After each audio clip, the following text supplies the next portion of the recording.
సదాశివసమారంభాం వ్యాసశంకరమధ్యమాం అస్మదాచార్యపర్యంతాం వందే గురుపరంపరాం.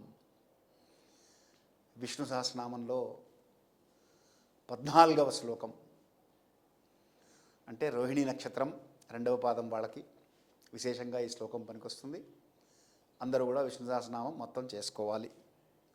సర్వగస్సర్వ విద్భానుర్విశ్వక్సేనో జనార్దనః వేదో వేద విదవ్యంగో వేదాంగో వేదవిత్ కవి. ఇది శ్లోకం. ఇప్పుడు ఈ శ్లోకంలో సర్వగః ఒక్కొక్క నామాన్ని మనం అర్థం చేసుకుందాం. ఎందుకంటే జ్ఞాత్వాత్ కుర్వీత కర్మాణి అంటుంది శాస్త్రం. విష్ణు సహస్రనామంలో శ్లోకాల యొక్క అర్థమంతా బాగా తెలుసుకొని దాన్ని గనక మనసులో నిలుపుకోగలిగితే బ్రహ్మజ్ఞానముతో సమానం. దీంట్లో చాలా విషయాలు చూస్తూ వస్తున్నాం మనం. సమస్త వేదముల యొక్క సారము, ఉపనిషత్తుల యొక్క సారము, అలాగే లౌకిక విద్యకు వచ్చేటప్పటికి మీకు ఆస్ట్రానమీ, ఆస్ట్రాలజీ, జియోఫిజిక్స్, జియాలజీ మొత్తం అన్నీ వచ్చేస్తాయి దీంట్లో ఈ సంవత్సరం పూర్తయ్యేటప్పటికి. కాబట్టి సర్వగః తర్వాత నామం అంటే అన్ని చోట్లకు వెళ్ళగలిగినటువంటి వాడు. సర్వత్ర గచ్చతి ఇది సర్వగః. ఇక్కడికి వెళ్ళగలడు, అక్కడికి వెళ్ళలేడు, ఇక్కడికి వీసా కావాలి, అక్కడికి పాస్పోర్ట్ కావాలి అనేం లేదు ఆయనకి. ఎక్కడికైనా సరే వెళ్ళగలడు. నిత్య సర్వగత స్థాణు అంటే నిత్యమైనటువంటి వాడు, అన్ని చోట్లకి వెళ్ళగలిగినటువంటి వాడు, స్థిరంగా ఉంచగలిగినటువంటి వాడు, ఉండగలిగినటువంటి వాడు అని. పరమాత్మ ప్రవేశించలేని చోటు లేదు. ఆయనకి సమయం అడ్డంకులు రావు, స్థలం అడ్డంకు లేదు, దేశకాలాలకు అతీతంగా వ్యవహరించగలిగినటువంటి శక్తి కలిగినటువంటి వాడు కనుక సర్వగః. సర్వగతం బ్రహ్మ అంటారు. అందుకనే బ్రహ్మము సర్వత్రా వ్యాపించి ఉన్నదయ్యా, ఇందుగలడందులేడని సందేహము వలదు, సర్వోపగతుండి ఎందెందు వెతకి చూచిన అందందే గలడు దానవాగ్రిని వింటే అన్నాడు ప్రహ్లాదుడు. అందుకనే సందేహం అక్కర్లేదు, ఇక్కడ ఉన్నాడు అక్కడ లేడని లేదు. ఆయన ఎక్కడికైనా వెళ్ళగలడు, ఎక్కడైనా ఉండగలడు, ఎక్కడైనా చేయగలడు. అంటే సమస్త భూమండలమే కాకుండా భూర్భువస్సువర్మహర్జన తపస్సత్యమిది సప్తలోకాలు, అతల వితల సుతల రసాతల తలాతల మహాతల పాతాళ లోకాలు, మొత్తం 14 లోకాలే కాకుండా అనేక కోటి బ్రహ్మాండానాం అంటుంది వేదం. ఈ అనేక కోటి బ్రహ్మాండాల్లో ఎక్కడికైనా ఎప్పుడైనా వెళ్ళగలిగినటువంటి సామర్థ్యం కలిగినటువంటి వాడు కనుక సర్వగః. ఒక్కసారి మన సామర్థ్యత ఏమిటో ఒక్కసారి ఆలోచించుకోండి. ఒక దేశానికి వెళ్తే రెండో దేశానికి వెళ్ళడానికి మనకి వీసా కావాలి, ప్లానింగ్ కావాలి, రిసోర్సెస్ కావాలి, లీవ్ కావాలి, ఇంటెన్షన్ కావాలి, పర్పస్ కావాలి, రీజన్ కావాలి, పర్మిషన్ కావాలి. ఇవన్నీ లేవు ఆయనకి. వెళ్ళాలి అంటే వెళ్ళిపోతాడు అంతే, ఎక్కడికైనా వెళ్ళగలడు. సర్వగః. తర్వాత నామం సర్వవిద్భాను అంటే అన్ని చోట్ల తన యొక్క ప్రకాశముతో తెలిసేటువంటి వాడు. ఇవాళ మీరు అమెరికాకి వెళ్ళినా, ఆస్ట్రేలియాకి వెళ్ళినా, న్యూజిలాండ్కి వెళ్ళినా, ఓకే, అక్కడ ఇస్కాన్ టెంపుల్లో కృష్ణ భజన చేస్తున్నారు, హరే రామ హరే కృష్ణ అని. విష్ణుతత్వాలేగా ఇవన్నీ కూడా. కాబట్టి అన్ని చోట్ల ప్రకాశముతో తన యొక్క ప్రకాశాన్ని ప్రదర్శిస్తున్నటువంటి వాడు కనుక సర్వవిద్భాను. భాను అంటే సూర్యుడు కదా. సూర్యుడికి ఒక విశేషం ఏమిటి అంటే ప్రకాశ లక్షణం.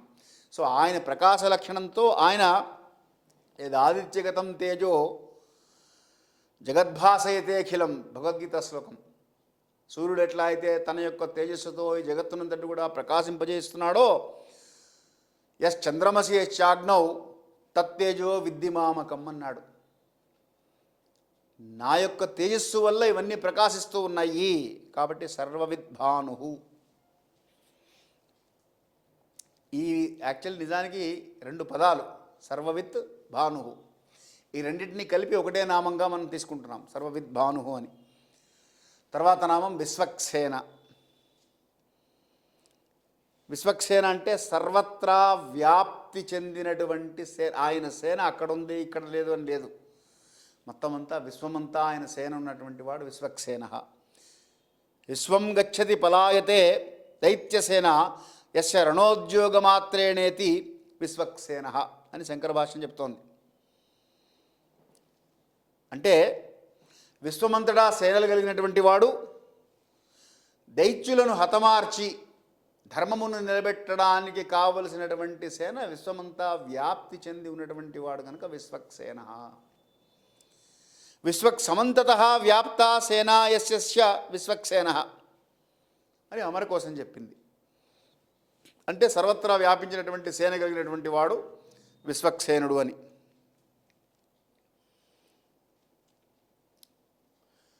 విష్ణు బలానికి విశ్వక్సేనుడు సేనాపతి, వైకుంఠంలో ఉంటాడు అంటుంటారు.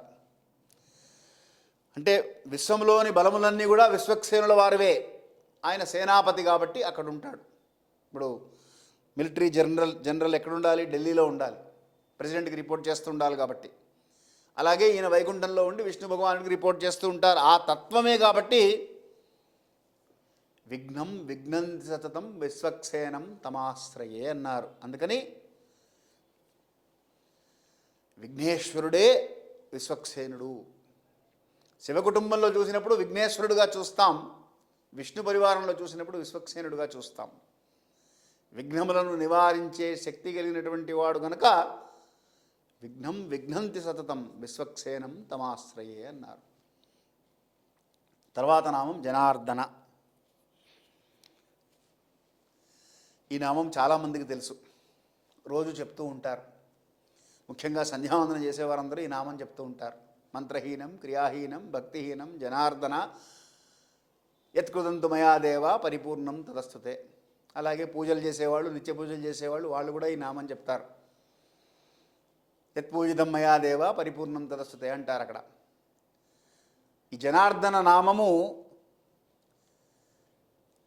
జనులను ఆర్తి నుండి కాపాడేటువంటి వాడు. అలాగే దుష్టజనులను హింసించేటువంటి వాడు కూడా ఆయనేట. జనాన్ దుర్జనాన్ అర్ధయతీతి హినస్తి నరకాదీన్ గమయతీతి వా జనార్దన. జనై పురుషార్థం అభ్యుదయ నిశ్రేయస్య లక్షణం యాచ్యతే ఇది జనార్దన. అంటే దుష్టులను శిక్షించి శిష్టులను రక్షించేటి లక్షణం కలిగినటువంటి వాడు గనుక జనార్దన. యోగో జ్ఞానం తదా సాంఖ్యం విద్యా శిల్పాదికర్మ చ వేదాశాస్త్రాన్ని విజ్ఞానం ఏతత్ సర్వం జనార్దన. అంటే ఈ శాస్త్రముల రూపంలో ఉన్నటువంటి వాడు జనార్దనుడు. అంటే ఈ జ్ఞాన రూపంలో ఉన్నటువంటి వాడు జనార్దనుడు. అంటే ఈ జ్ఞానోపాసన చేసేటువంటి వాళ్ళు జనార్దన ఉపాసన చేస్తున్నట్టు. ఏ జ్ఞానము? యోగో జ్ఞానం తథా సాంఖ్యం విద్యా ఇటు అన్ని విద్యలు. ఈ విద్యలో అన్ని విద్యలు వస్తాయి. మీరు ఏ విద్య చదువుతున్నా అదంతా లౌకిక విద్య, అలౌకిక విద్య. పరమార్థంను గురించి తెలుసుకుంటే పారమార్థిక విద్య, ఇహము గురించి తెలుసుకుంటే లౌకిక విద్య. ఇవన్నీ కూడా జనార్దన స్వరూపాలే. దస్యు త్రాతా జనార్దన అని భారతంలో ఒక మాట వస్తుంది. అంటే రాక్షసులను భయపెట్టేటువంటి వాడు జనార్దనుడు అని. పెద్దలు మోక్షమిచ్చే జనార్దన అని కూడా చెప్తారు. మోక్షం కావాలి అంటే జనార్దనుని ప్రార్థన చెయ్యి అని. తర్వాత నామం వేద. వేదం అంటే విత్ అనేటువంటి శబ్దం నుండి వచ్చింది. జ్ఞానానికి వేరొక మాట వేదం. వేదం అంటేనే జ్ఞానము. కాబట్టి ఆ జ్ఞానాన్ని ప్రసాదించేటువంటి వాడు వేద అంటే. వేదయతీతి వేద తేషాం అనుకంపార్థ అజ్ఞానజం తమః నాశయామ్యాత్మభావస్థో జ్ఞానదీపేన భాస్వత. ఇది భగవద్వచనాత్ శంకర భాష్యం చెప్తోంది. అంటే వేద శబ్దము ఇవన్నీ పరమాత్మ ప్రసాదితములు.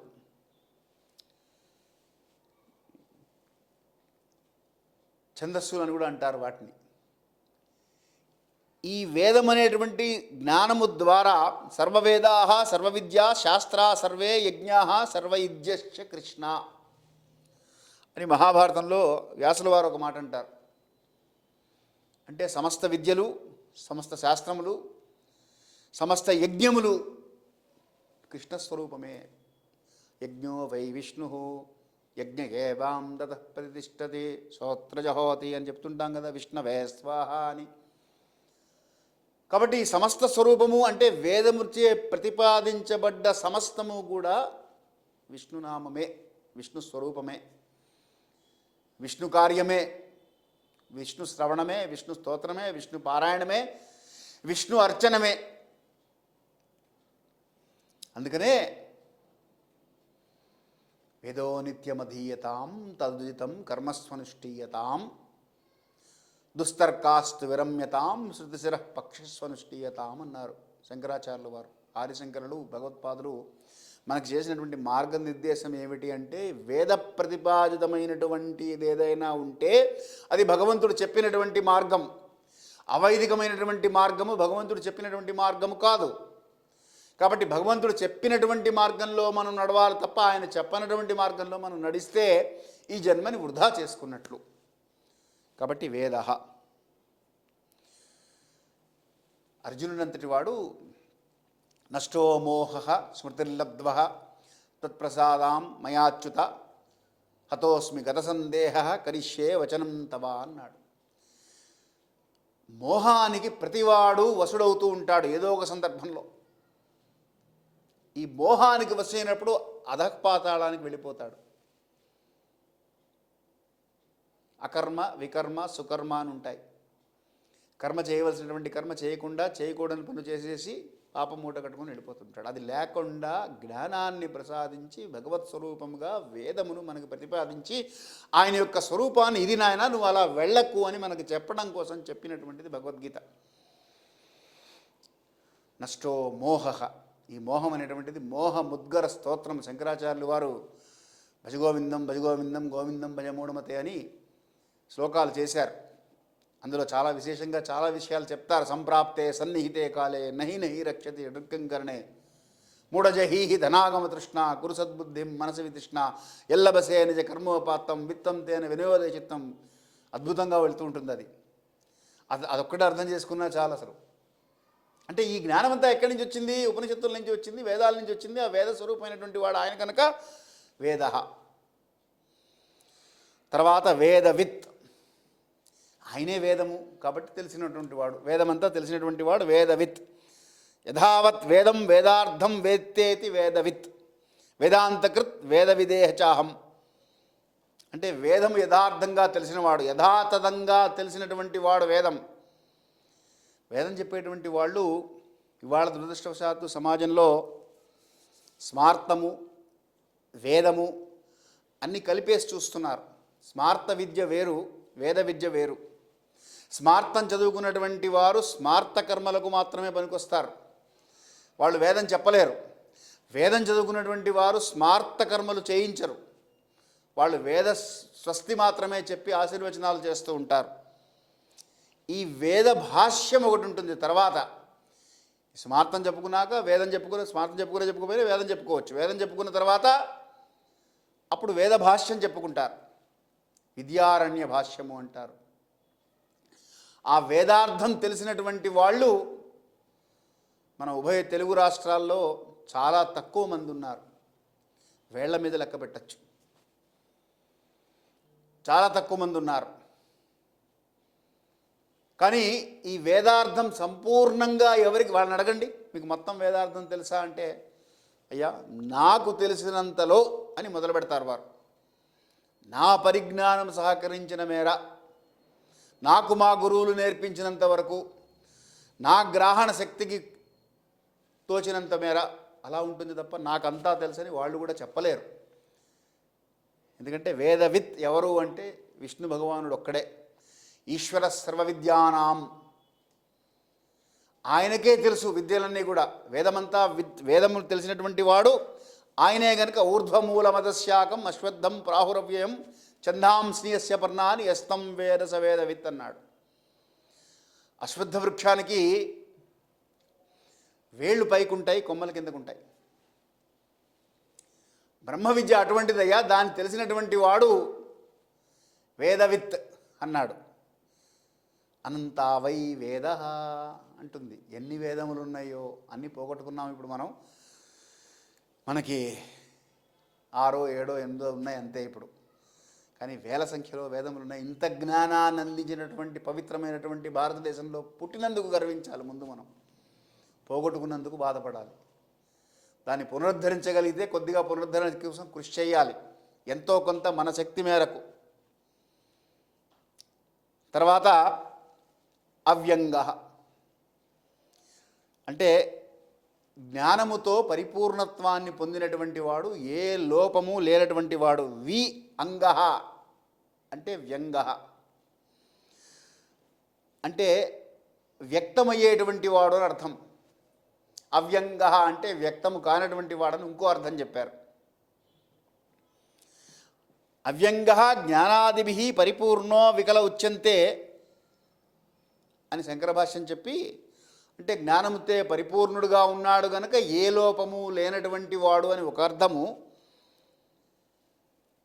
రెండవ అర్థము వ్యక్తము కానటువంటి వాడు. అవ్యక్తో యమచింత్యో యమవికార్యో యముచ్యతే అవ్యక్తోక్షర ఇత్యుక్తః తమాహు పరమాం గతిం యం ప్రాప్య ననివర్తంతే తద్ధామ పరమం మమ అన్నాడు. 2-3 సందర్భాల్లో అవ్యక్తం అనేటువంటి శబ్దాన్ని వాడతాడు కృష్ణ పరమాత్మ భగవద్గీతలో. కాబట్టి అవ్యక్త కాబట్టి అవ్యంగ. తర్వాత వేదాంగ అంటే వేదములే నామముగా కలిగినటువంటి వాడు, అంగములుగా కలిగినటువంటి వాడు. వేదములే అంగములుగా కలిగిన వేదాహ అంగభూతా యస్య స వేదాంగ. ఎవరైతే వేదములే అంగములుగా కలిగినటువంటి వాడో, వేదాంగములు అంటే అంగములు అంటే వేదములకు అంగములు ఏమిటి? శిక్ష, వ్యాకరణము, ఛందస్సు, నిరుక్తము, జ్యోతిష్యము, కల్పము. ఈ 6 వేదాంగములు అంటారు వీటిని.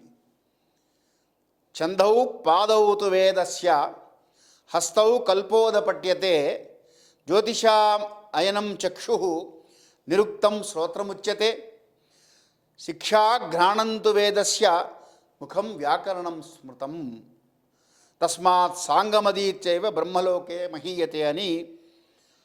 ఇది ఎవరైతే వేదాంగములను ఈ యొక్క భావనతో అధ్యయనం చేస్తారో వాళ్ళకి బ్రహ్మలోకం లభిస్తుంది అని ఋషులు చెప్పారు. అంటే వేద పురుషుడి యొక్క స్వరూపం ఎలా ఉంటుంది అంటే, ఛందౌ పాదౌ తు వేదస్య పాదములు ఛందస్సు, అలాగే కల్పము హస్తములు, కళ్ళు జ్యోతిష్యం, చెవులు నిరుక్తం, శిక్ష నాసిక ఆఘ్రాణం, శిక్షాఘ్రాణంతు వేదస్య ముఖం వ్యాకరణం స్మృతం. వ్యాకరణం అంతా కూడా ఆయన యొక్క ముఖం, వేద పురుషుని యొక్క రూపం ఇది అని చెప్పారు. ఇలా భావన చేస్తూ వేదాంగాలను ఎవరైతే అధ్యయనం చేస్తారో వాళ్ళకి బ్రహ్మలోకే మహీయతే. ఈ అంగములే కాకుండా ఉపాంగములని కూడా ఉన్నాయి మళ్ళీ. ఈ ఉపాంగములు అష్టాదశ పురాణములు, న్యాయము, పూర్వమీమాంస, ఉత్తరమీమాంస ఇవన్నీ కూడా వేదాంగములలో అభ్యసించవలసినటువంటివి. ఈశాన సర్వ విద్యానాం ఈశ్వర సర్వభూతానాం అంటాం కదా. ఈశ్వరుడే సర్వ విద్యా స్వరూపుడు. అసలు ఇన్ని వేదములున్నాయని, ఇన్ని వేదాంగములున్నాయని, ఇన్ని ఉపాంగములున్నాయని, అష్టాదశ పురాణాలు ఉన్నాయని. అష్టాదశ పురాణాలు వినే ఉంటారు బహుశా చాలామంది, కానీ వాటి పేర్లు చెప్పమంటే చెప్పలేం.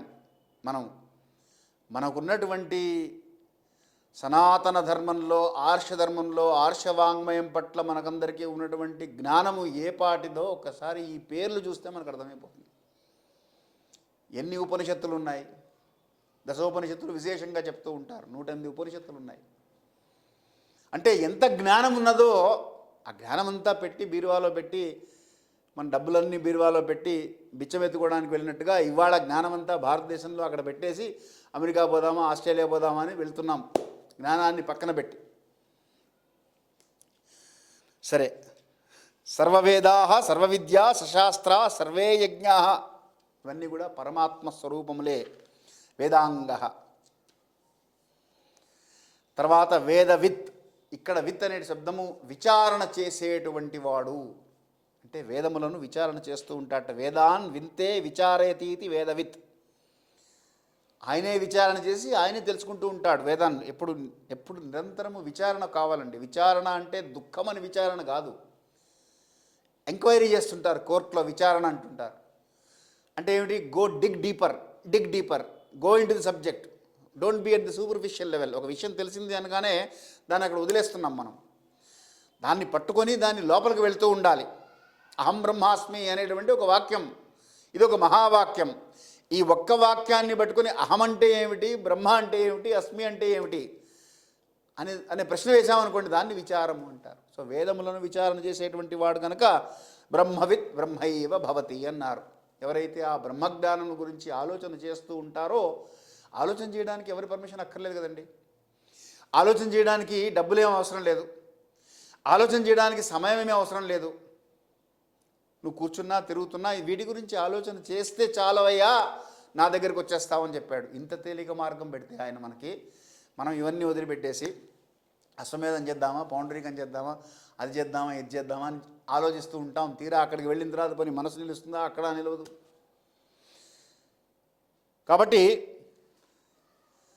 వేదవిత్ నామం యొక్క అది. తర్వాత నామం కవిహి. కవి అంటే భూత భవిష్యత్ వర్తమానములు తెలిసినటువంటి వాడు కవి. కుక్కపిల్ల, అగ్గిపుల్ల, సబ్బుబిళ్ళ, నిప్పుపుల్ల కాదేది కవిత కనర్హం అన్నారు శ్రీశ్రీ గారు. కాబట్టి కవి అనేటువంటి వాడు భూత భవిష్యత్ వర్తమానములను దర్శించగలిగినటువంటి వాడై ఉంటాడు కవి. ఈ కవి ఎటువంటి వాడు? కవిం పురాణమనుశాచితారాం అనోరణీయాం తమనుస్మరేభ్య సర్వశ్రదాతారమచింత్య రూపం ఆదిత్యవర్ణమని పురాణమైనటువంటి కవి, ప్రాచీనమైనటువంటి కవి, భూత భవిష్యత్ వర్తమానములు ఎరిగినటువంటి వాడు కనుక కవి. ఆయనే విష్ణువు. క్రాంతదర్శి కవిహి అంటే మార్పును గురించి ఆలోచించి చూడగలిగినటువంటి వాడు కవి. అంటే change, the only thing that is constant in this world is change అన్నారు. అందుకనే నిరంతరము మారుతూ ఉండి స్థిరముగా, స్థాణువుగా, శాశ్వతంగా ఉంచగలిగినటువంటి విధానము ఆయనకి మాత్రమే తెలుస్తుంది. కాబట్టి కవి. సర్వదృక్ సమస్తమును చూడగలిగినటువంటి వాడు గనక కవి. నాణ్యోతోస్తి ద్రష్టాహ ఇది కవిర్మనీషి ఇత్యాది మంత్రవర్ణాదని శంకర భాష్యం చెప్తోంది. అంటే ఇంద్రియాతీతమైనటువంటి దృష్టి కలిగినటువంటి వాడు కవి. మన ఇంద్రియాలతో మనం చూడలేం, అటువంటి దాన్ని ఊహిస్తారు. ఇది మల్లెల వేలయని, ఇది వెన్నెల మాసమని, తొందరపడి ఒక కోయిల ముందే కూసింది అని ఒక కవి శ్రీ కృష్ణశాస్త్రి గారు ఒక పాట రాశారు. అంటే ఆ ఊహ ఎలా ఉంటుందంటే భూత భవిష్యత్ వర్తమాన కాలాలకు అతీతంగా ఉంటుంది, ఇంద్రియాలకు అతీతంగా ఉంటుంది. కోయిల ఎక్కడన్నా ముందు కూస్తుందండి? మనకు తెలిసింది ఇంద్రియం అంతవరకే కదా మన నాలెడ్జ్, కానీ వాళ్ళు అలా ఊహించగలరు కవులు. అందుకనే కవి అఖండ జ్ఞాన స్వరూపుడు అంటారు. కవులను సత్కరించండి అని మన సనాతన ధర్మం అందుకని చెప్పింది. వారికి సన్మానం చేయండి, కవి సమ్మేళనాలు కండక్ట్ చేయండి, కవులను సన్మానం చేయండి. ఇవాళ మన సాంప్రదాయంలోంచి అవన్నీ కొద్దిగా మరి ఈ మధ్యన మళ్ళీ కొంచెం మొదలైంది అనుకోండి, సంతోషకరమైన విషయమే అది. కానీ ఆ లక్షణం ఉన్నటువంటి వాడు విష్ణు స్వరూపం కవి అంటే. అగ్నిశుచిర్వ్యతమశుచిర్ విప్రశుచి కవి శుచిరోచిత ఆహుత అని వేదమంత్రం చెప్తుంది. ఎప్పుడూ శుచిగా ఉండేటువంటి వాట కవి అంటే. అందుకని ఆహారమజర కవి అని నారాయణ సూక్తంలో ఒక మాట, ఒక మంత్రం వస్తుంది. ఆకాశంలో ఉంటూ పరమాత్మ కవిగా ఉన్నట్ట. ఏ ఆకాశంలో అంటే హృదయాకాశంలో ఉన్నాడు అని చెప్తుంది అది ఆ మంత్రం. కవిగా ఉన్నాడు అంటే ఏం చేస్తున్నాడు కవి అంటే? అయినా అవ్యక్తంగా ఉన్నటువంటి పరబ్రహ్మను వ్యక్తపరిచే విధంగా దాన్ని రాస్తున్నాడు కనుక కవి. ఆదికవి వాల్మీకి మహర్షి ఆయన ఏం చేశారు? రాముడి తత్వాన్ని కోన్వస్మిన్ సాంప్రతం లోకే గుణవాన్ కశ్చవీర్యవాన్ ధర్మజ్ఞశ్చ కృతజ్ఞశ్చ సత్యవాక్యో దృఢవ్రత చారిత్ర్యేణ చ కోయుక్తో సర్వభూతేషు కోహితః విద్వాన్ కస్సమర్థశ్చ కశ్చైక ప్రియదర్శినః ఆత్మవాన్ కో జితక్రోధో ధృతిమాన్ కోన్ అనసూయకః అని ఇన్ని లక్షణాలు 16 లక్షణాలని భగవత్తత్వంగా ఆవిష్కరించి మనకు అందించాడు కాబట్టి కవి. అందుకనే